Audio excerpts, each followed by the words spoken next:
Should without it mommy by John Updike एक बेहद important chapter है क्लास 12th का, जहां पर यह बात की गई है कि किस तरह से बच्चों का जो सेंस ऑफ एथिक्स है बड़ों के प्रैक्टिकल वर्ल्ड से किस तरह से अलग होता है।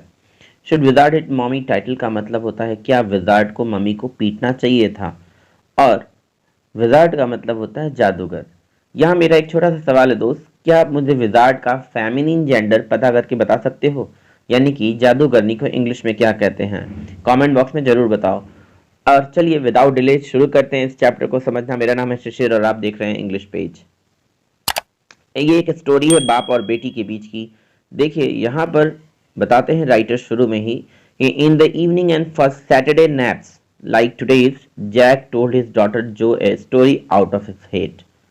शाम को और सैटरडे की झपकियों के लिए, नैप्स का मतलब होता है झपकियां लेना, आज भी जैक ने अपनी बिटिया जो को एक कहानी सुनाई। आउट ऑफ हिज हेड का मतलब होता है out of imagination. This custom began when she was 2। और पिता जैक अपनी बिटिया जो को कहानियां सुनाने की परंपरा को तब से शुरू कर चुके हैं जब वो महज 2 साल की थी, और इस परंपरा को शुरू हुए 2 साल और हो चुके थे। यानी कि जो की एज क्या हो गई होगी, अब आप बता सकते हो? 4 साल, है ना? Now his head felt empty. और ये कहानियां कोई लीजेंड्स नहीं होती थी, जैक इमेजिनेशन से कहानियां बताते थे, तो अब उनकी भी कल्पनाएं, उनकी भी इमेजिनेशन अब जवाब देने लगी थी। हिज हेड फेल्ट एम्प्टी, उनका भी दिमाग जो है खाली खाली सा महसूस होता है, अब अगली कहानी क्या सुनाऊं, ऐसा सोचते थे। Each new story was a slight variation of a basic tale. पर उनकी हर एक कहानी जो थी एक ही टेम्पलेट में छपी होती थी, यानी कि एक जैसी कहानी होती थी। उसमें स्लाइट वेरिएशन, स्लाइट का मतलब होता है थोड़ा सा, और वेरिएशन का मतलब होता है अंतर, थोड़े से अंतर उस कहानी में आती थी। बेसिक स्टोरी सेम रहती थी। बेसिक स्टोरी क्या होती थी? ए स्मॉल क्रीचर, एक छोटा सा जानवर, यूजुअली नेम्ड रोजर, जिसका नाम रोजर होता था हर स्टोरी में। कभी वो रोजर फिश बन जाता था, कभी वो रोजर गिलहरी बन जाता था। तो ये जो था रोजर हैड सम प्रॉब्लम, इसको कोई ना कोई समस्या होती थी। And went with it to the wise old owl, और वो अपनी समस्या को लेकर जंगल के बुजुर्ग बुद्धिमान उल्लू के पास जाता था। अच्छा देखिए, यहाँ पे मैं आपका ध्यान दिलाना चाहूंगा कि western point of view oriental point of view से कैसे अंतर होता है। हम लोग यहाँ किसी को कह दो उल्लू हो गया तो इसका मतलब होता है अपमानजनक, यानी कि बुद्धू हो गया। पर वेस्टर्न पॉइंट ऑफ व्यू के साथ पाश्चात्य जगत का जो व्यू है वो वाइज एज एन आउल, एक उल्लू की तरह बुद्धिमान होना। तो ये पॉइंट ऑफ व्यू का अंतर है हमारे और वेस्टर्न वर्ल्ड का। आइए समझते हैं कहानी में आगे क्या होता है। अक्सर रोजर नाम का ये जानवर किसी न किसी समस्या में फंसता है और वो जंगल के बुजुर्ग उल्लू के पास पहुंचता है, बुद्धिमान उल्लू के पास पहुंचता है। The owl told him to go to wizard, और आउल उसे रास्ता बताता है कि तुम विजार्ड से मिलने जाओ। And the wizard performed a magic spell, और विजार्ड जो होता है एक मैजिक स्पेल जादू करता है। दैट सॉल्व द प्रॉब्लम, और हमेशा की तरह उसकी स्टोरी में प्रॉब्लम सारी सॉल्व हो जाती है। But demanding in payment A number of pennies greater than the number of Roger creature had. Wizard जो है जादू के बदले में कुछ पेनीज मांगता है। पेनीज का मतलब पैसे, जो अक्सर रोजर के पास जितने पैसे होते हैं उससे थोड़ा ज्यादा होता है। But in the same breath, पर बिल्कुल जिस सांस में वो पैसे मांगता है उसी रॉ में, उसी लगे हाथ वो ये भी बता देता है, डायरेक्टिंग द एनिमल, रोजर को बता देता है a place where the extra pennies could be found, कि वो एक्स्ट्रा पेनीज जो मांग रहा है वो कहाँ से मिल जाएगा, उसे जाकर लेते आना चाहिए रोजर को। Then Roger was so happy he played many games with other creatures and went home to his mother just in time. और इसके बाद रोजर की प्रॉब्लम सॉल्व हो जाती थी। रोजर खुशी खुशी घर आता था, बहुत सारे खेल खेलता था दूसरे जानवरों के साथ। And went home to his mother, और घर अपनी मामी के पास लौट जाता था। Just in time to hear the train whistle that brought his daddy home from Boston। जो ट्रेन उसके यहाँ आती थी बोस्टन नाम के शहर से उसके डैडी को लेकर के, वो जब विसल देती थी उस समय वो अपनी माँ के साथ बैठा रहता था और अपने पापा का इंतजार करता था। जैक डिस्क्राइब देयर सपर, उसके बाद जब उसके पापा आते थे तो जैक बता देता कि सपर में यानी कि डिनर में क्या क्या था, उन लोगों को खाने पीने के सामान क्या क्या थे और कैसे सारे परिवार के लोगों ने खाना खाया, और इस तरह से बता करके जैक इस स्टोरी को ओवर कर देता था। Working is way through this scheme was specially fatiguing on Saturday. पर इस योजना पे काम करना सैटरडे को बड़ा भारी भारी सा लगता था। फैटिगिंग का मतलब, फैटिक का मतलब होता है थकान, अगर वर्ब के तौर पे यूज करो तो इसका मतलब होता है थकना, फैटिग्ड, थका हुआ। तो ये बड़ा फैटिगिंग था, बड़ा थकाऊ था सैटरडे को। क्यों? बिकॉज जो नेवर फेल asleep इन नैप्स एनीमोर, क्योंकि जो जो थी अब दोपहर की झपकियां नहीं लेती थी जल्दी। And knowing this made the right SIM futile, और ये जानना कि सारी स्टोरी सुनाने के बाद ये बच्ची सोएगी नहीं, इस पूरे पूरे रिचुअल को फ्यूटाइल बना देती थी। फ्यूटाइल का मतलब होता है अनप्रोडक्टिव, यानी कि व्यर्थ बना देती थी। अच्छा, फ्यूटाइल का उल्टा होता है दोस्त फर्टाइल, जिसका मतलब होता है उपजाऊ, और फ्यूटाइल का मतलब होता है अनुपजाऊ। ठीक है, फ्यूटाइल लैंड अनुपजाऊ जमीन, फर्टाइल लैंड उपजाऊ जमीन। मतलब जैक को लगता था सैटरडे को कहानियां सुनने का मतलब क्या है जब जो आराम करेगी ही नहीं। Her brother Bobby was two, Jack और जो के परिवार में एक और सदस्य, जो का छोटा भाई बॉबी, जिसकी उम्र महज 2 साल थी, and already slip with his bottle, और उस दूध की बॉटल लेकर के सो गया था दूध पीते पीते। जैक ने अपनी बिटिया से पूछा, who shell the story be about today? अच्छा चलो आज बताओ, आज तुम्हें किसकी कहानी सुनाऊं? रोजर जो squeezed her eyes shut and smiled to be thinking she was thinking. Her eyes opened, her mother's blue. Skunk, she said firmly. तो जो ने आंखें बंद करने के बाद सोच करके बताया, आज पापा रोजर स्कंक की कहानी सुनाई है। ये स्कंक एक तरह का जानवर होता है दोस्त, और ये काफी बदबूदार होता है। ठीक है, तो आज उसने कहा रोजर स्कंक की कहानी सुनाई है, और जब उसने अपनी आंखें खुली तो उसकी आंखें नीली थी उसकी मम्मी की तरह। यानी कि उनके परिवार में 4 सदस्य हो गए, एक जैक, एक जो, एक बॉबी और एक उनकी mummy. A new animal, they must have talked about skunks at nursery school. पिता जैक ने सोचा, अच्छा एक नया जानवर स्कंक के बारे में बिटिया बात कर रही है, जरूर उसके स्कूल में स्कंक्स के बारे में बात की जा रही होगी। Having a fresh hero momentarily stirred Jack to creative enthusiasm.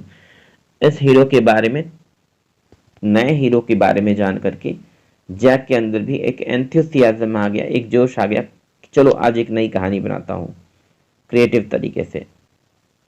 He said, once upon a time in the deep dark woods there was a tiny little creature by the name of Brother Skunk, and he smelled very bad.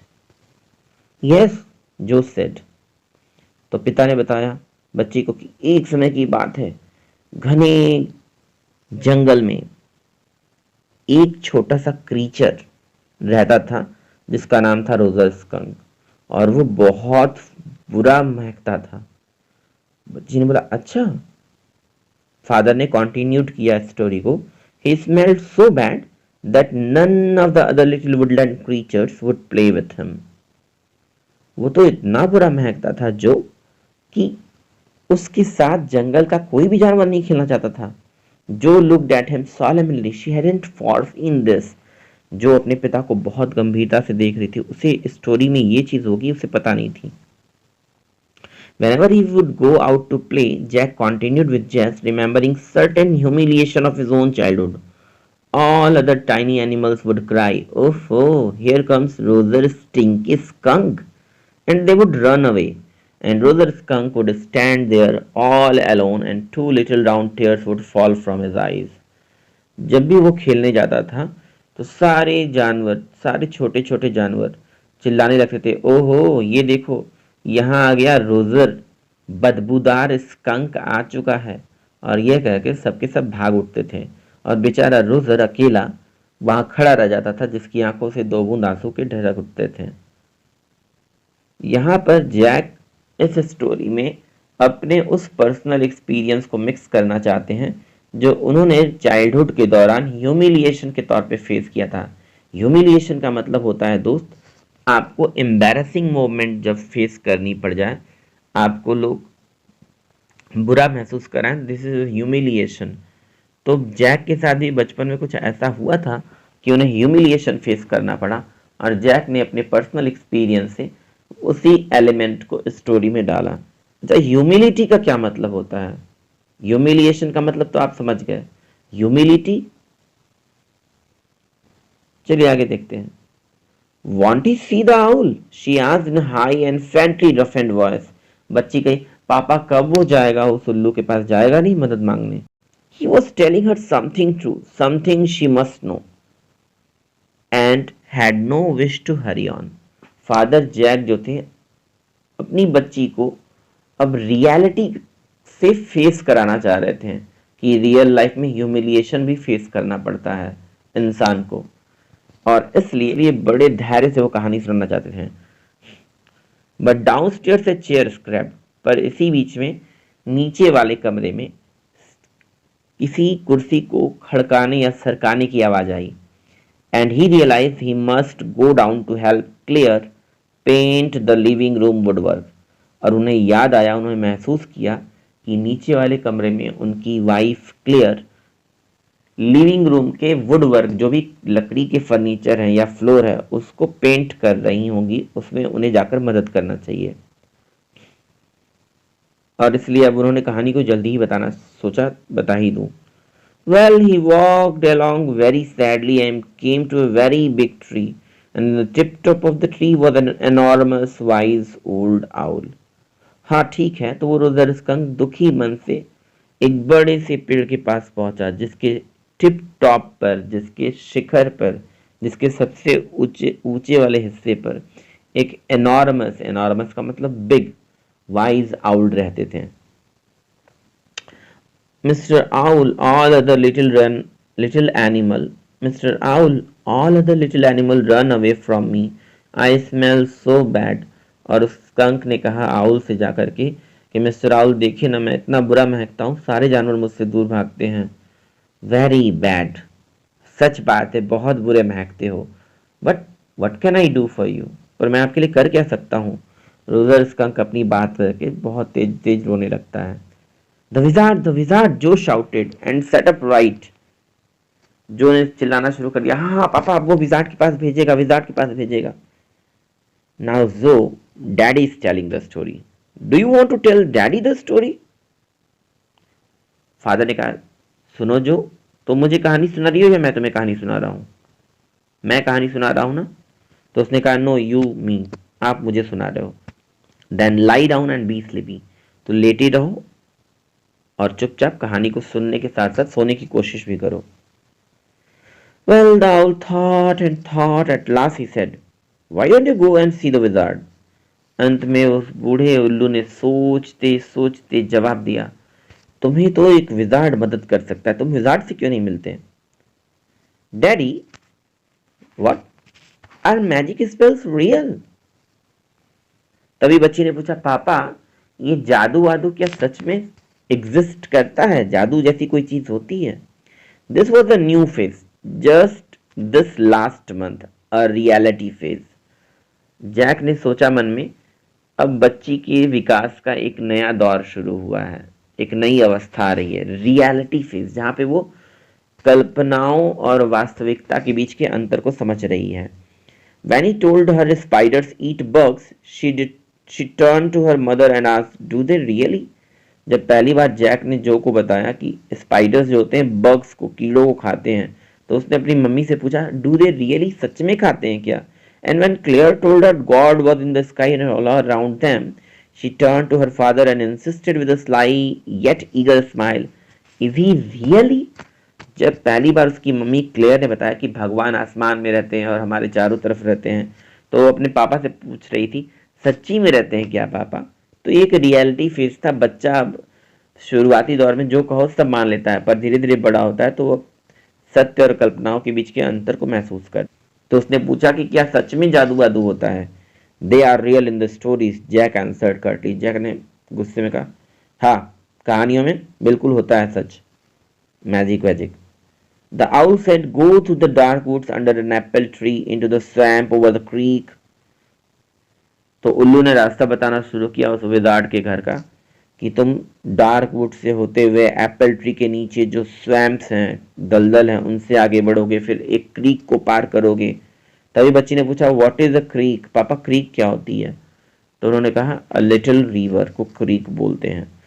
और उन्होंने continue कर दिया कि over the creek there will be the wizard's house, creek के उस पार जो है wizard का घर होगा, वहां जाकर मदद मांग लेना।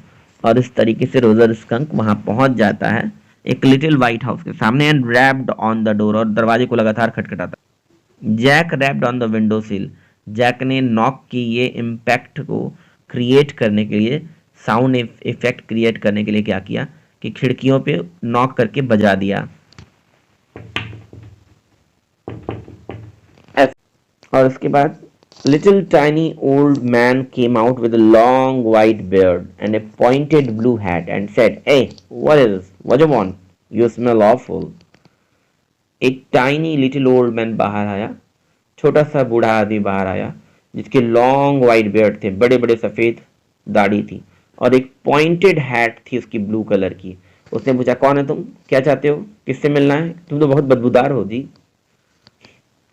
आई know it and all the little animals run away from me, the enormous wise owl said you could help me. मुझे पता है कि मैं बदबूदार हूँ और सारे छोटे छोटे जानवर भी मुझसे दूर भागते हैं, पर एनॉर्मस वाइज आउल ने मुझसे कहा कि आपसे जरूर मिलूं। Well maybe come on in, don't get too close.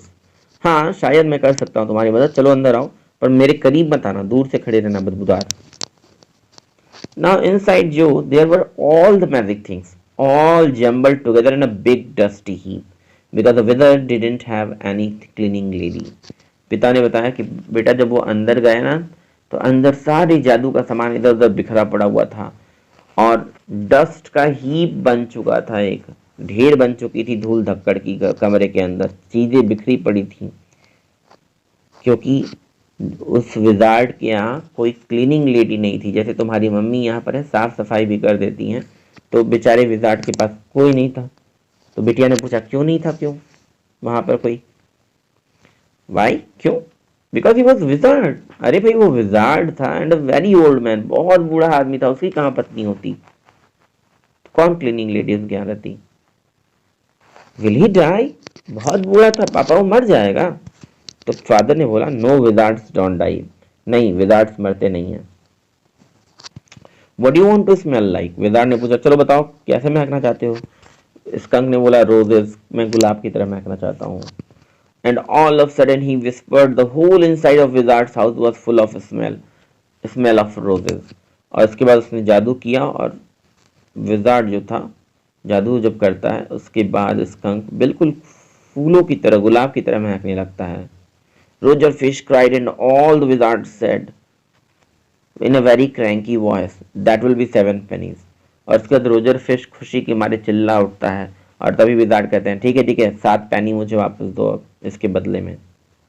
बच्ची ध्यान दिलाती है daddy Roger skunk you said Roger fish, daddy आज रोजर फिश की कहानी नहीं, आज रोजर स्कंक की कहानी सुना रहे हो आप। Okay Roger skunk but all I have is 4 pennies and he began to cry। हाँ रोजर स्कंक, और जानती हो उसके बाद बेटा क्या हुआ, रोजर स्कंक ने कहा मेरे पास सिर्फ 4 pennies है, और कह के वो रोने लगा। जो made the crying face again, जो के चेहरे पे भी करुणा का भाव आ गया, but this time without trace of sincerity, पर वो कहानी के साथ भाव में बह चुकी थी। दिस एनॉयड जैक, और ये चीज जैक को एनॉय कर रही थी, अंदर से डिस्टर्ब कर रही थी, थोड़ा सा चिड़चिड़ा बना रही थी। डाउनस्टेयर सम मोर फर्नीचर रंबल, इसी बीच में नीचे वाले कमरे में कुछ और भी फर्नीचर को सरकाया गया। Clear shouldn't move heavy things, clear को भारी भरकम चीज़ों को एक जगह से दूसरी जगह नहीं हिलाना चाहिए। शी वॉज 6 months प्रेगनेंट, 6 महीने की प्रेगनेंसी हो चुकी है उनकी, and it would be their 3rd child, so they were expecting a baby. Clare was pregnant, Clare गर्भवती थी और एक नए बच्चे की उम्मीद कर रहे थे वो लोग। और ऐसे मोड़ पर क्लियर को भारी भरकम चीज़ों को एक जगह से दूसरी जगह नहीं हिलाना चाहिए, ये जैक सोच रहे थे। और वो आगे कहानी को बढ़ाते हैं और कहानी में बताते हैं कि जब वो रोजे जैसा स्मेल करने लगा तो सभी जानवर आ गए और सब लोग खेलने लगे। बहुत सारे खेल उन लोगों ने साथ साथ खेले। जो सोचती है कि ये एक हैप्पी एंडिंग थी और जो सोचती है कि कहानी खत्म हो चुकी है।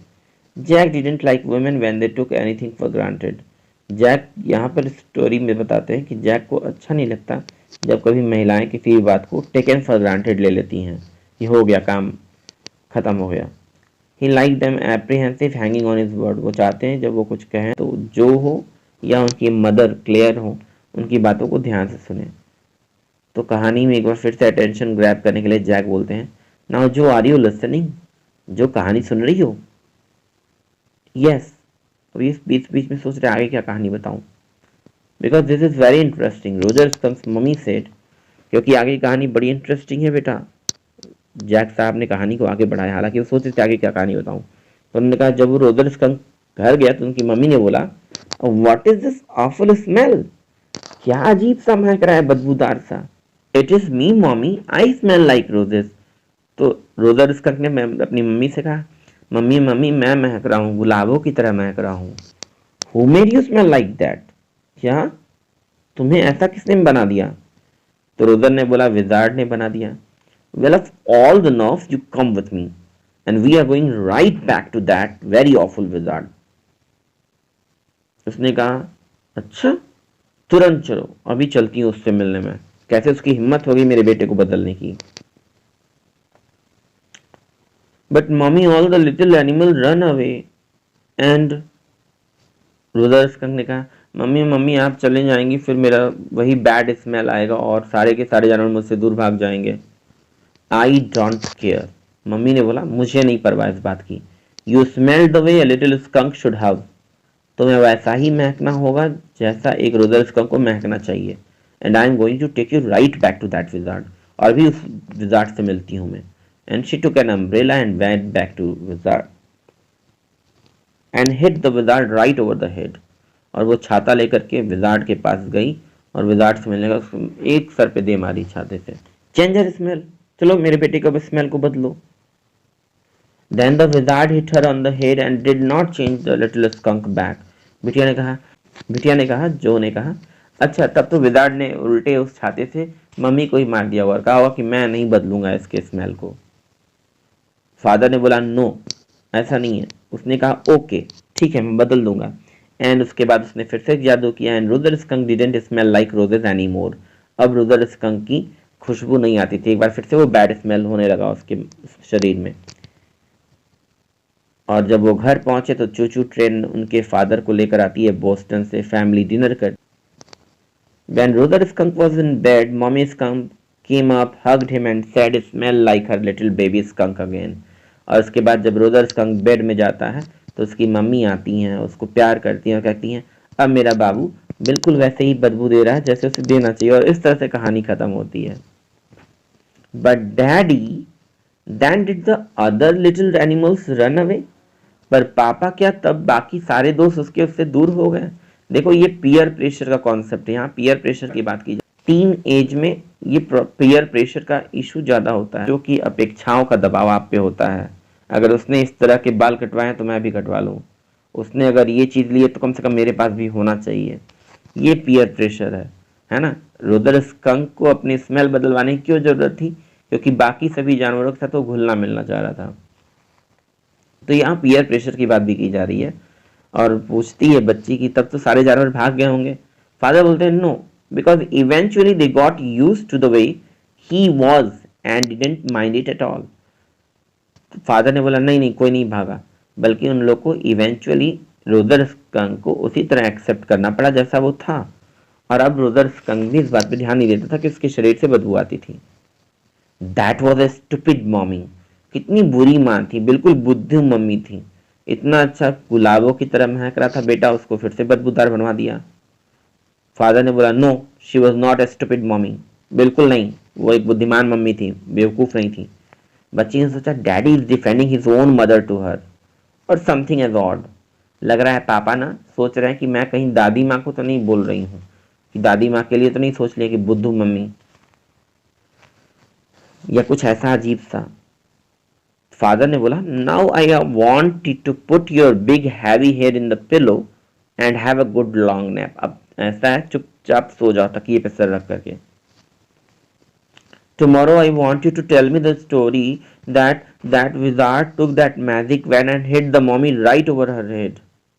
पापा पापा कल कल ना आप मुझे वो कहानी सुनाना जिसमें विजार्ड अपने मैजिक वैंड से, मैजिक वाली छड़ी से मम्मी के सर पे दे मारता है, रुदर स्कंक की मम्मी पे, क्योंकि उसने विजार्ड को खामखा पीटा था। No, that is not the story. Father ने कहा बिल्कुल नहीं, ये कोई कहानी हो ही नहीं सकती कि मम्मी को कोई और मारेगा। द पॉइंट इज दैट, पूरी कहानी का मूल मुद्दा क्या है, the little skunk loved his mummy. छोटा स्कंक अपनी मम्मी को more than he loved all other little animals, अपनी मम्मी को बाकी सारी दुनिया के मुकाबले ज़्यादा प्यार करता था। सारे छोटे छोटे एनिमल्स, उसके जो फ्रेंड्स थे, उससे ज़्यादा प्यार वो अपनी माँ से करता था। And she knew what was right, और मम्मी को भी पता था कि उसके बच्चे के लिए सबसे अधिक अच्छा क्या होता है, और इसीलिए उन्होंने ऐसा फैसला लिया। Downstairs, Claire had spread the newspaper and opened the paint can, and wearing an old shirt of his own, top of her maternity smock, was stroking the chair rail with a dipped brush. इस समय जब वो नीचे आए तो उन्होंने देखा कि क्लेयर जो थी न्यूज़पेपर फर्श पे बिछा करके एक पेंट कैन को, एक पेंट के डिब्बे को खोल दिया था उन्होंने, और एक अपने स्मॉक पर, मैटरनिटी स्मॉक उन्होंने पहन रखा था, और उसके ऊपर से एक ओल्ड शर्ट डाल लिया ताकि कलर उनके कपड़ों को खराब ना करे, और इस समय चेयर पे वो ब्रश को डिप करके कलर कर रही थी। और यहाँ पे स्टोरी खत्म होती है। मेरा एक सवाल है दोस्त, इस कहानी के दो पॉसिबल एंड थे।